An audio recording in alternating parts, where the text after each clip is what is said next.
Malinat patakam sa seafood fiesta dish ng San Juan, Batangas sa report ni Lorenzo Ilaga ng GMA Regional TV, Balitang Southern Tagalog.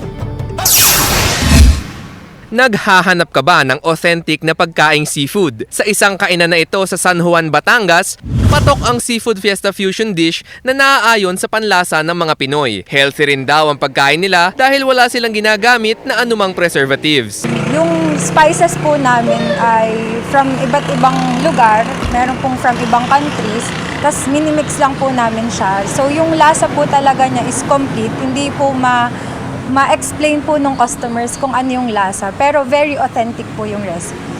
Sa pagluluto ng Seafood Fiesta Dish, sa mainit na kawali, ilagay ang butter at kapag natunaw na, ilagay ang bawang at sibuyas.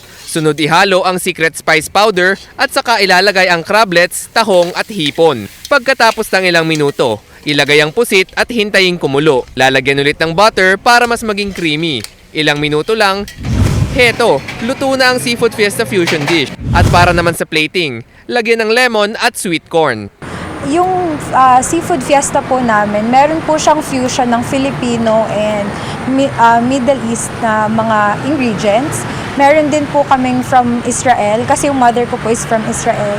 So marami po siyang spices na minix-mix all together para po mabuo yung seafood fiesta. At dahil walang ginamit na preservative sa Seafood Fiesta Dish, pabor dito ang mga health conscious gaya ng 88 years old na si Lola Anita. Wow, mas maganda yun. Siyempre, masarap hindi maganda ang may preservative eh.